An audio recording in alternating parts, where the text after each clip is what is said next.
everybody. Rorree here. I'm back for another part. And again, I don't know what part this is, but it will be listed. Okay, so please watch the other ones for real, because I'm not going to recap every time I come in here because I'm trying to remember what the heck I just said, because I was told to do this without any outline, without anything, just speaking. Okay, so that's what I'm doing. So the Christianity replaced the teachings of the cult of Isis, and but you can see a lot of the magical works and the maybe witchy like works in the spiritual books that you read, the Bible and the other books. Like, I remember there was a time when someone was blind, and don't start me to line as to where the scriptures are and stuff like that, because I'm not that person. I remember the stories, but I might not remember who was it, and I'm definitely not going to remember where it was in the Bible or in the books. But anyway, so there was somebody who was blind, and then I believe the Bible says that it was Jesus who took some mud and packed it on the eyes, and then the person could see. Well, that is taking the minerals of the earth, which is very Wiccan, using herbs and flowers and dirt and natural things and salt and energy and words and song and music. All of these things are very witchy like, and they're in the Bible, even though they want to condemn those who do the same things. And even in the Bible, it says greater works ye will do. So we're supposed to be doing greater things. They were casting out spirits, raising people from the dead.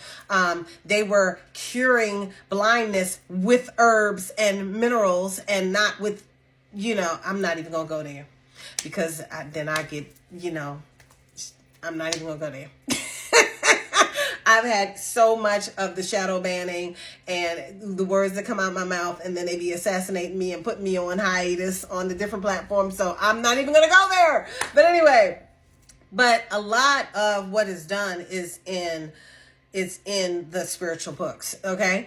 And that people try to make you afraid of. And I feel like, people try to make you afraid of it so you won't become powerful. Okay, so that you won't tap into your higher selves, and you won't tap into your God mind, and you won't tap into the Christ, and and do all that you can do. You won't learn how to use your skills, gifts, and abilities.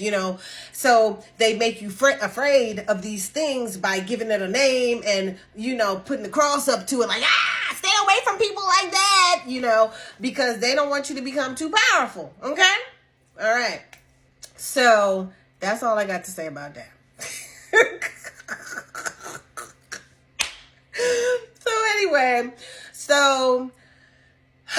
So now I was asked to put this together, and I didn't understand why. I just do what I'm told. When it comes to the higher forces, I follow directions, because I have not followed directions sometimes and see very quickly why I should have done what was said, what I was asked to do. Or if they said don't do something and I did it anyway, I quickly see why they say don't do that. So I pretty much I follow my divine directives. And I was told to put this together. So I put it together, and then I was told that in our new world, this will be one of the main spiritual hubs for knowledge and practice and to learn and grow. And I was just like, okay. I mean, I'm going to tell you, a lot of stuff that comes to me just seems unreal. It seems surreal, like, really? And oftentimes when they give me directives, I go, okay. And then I just do whatever they say. Okay. So I'm just doing what I'm told. We're going to have this healing event.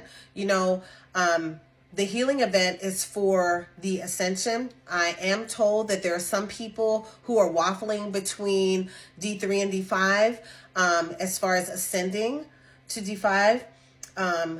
Some people will have the opportunity through the healing work that takes place at this retreat, whether you take place live or streamed.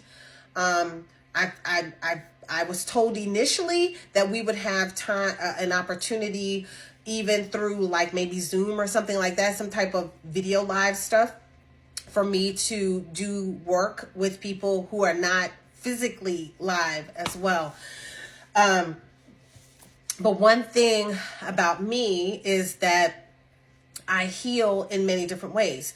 I heal through words.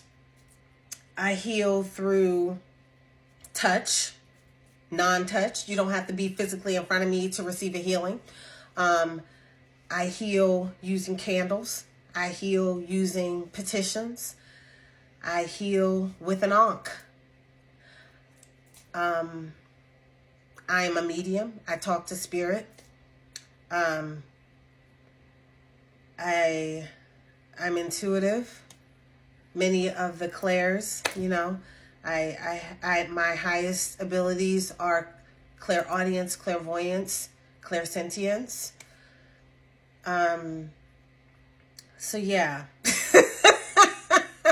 So you'll receive all these healings, and you'll have the ability, if you're waffling, and if you're not waffling between 3 and 5, you'll just be strengthened in wherever you are. If you're not waffling and you're straight 3, you'll be strengthened in 3. You'll be prepared for what happens after the solar flash.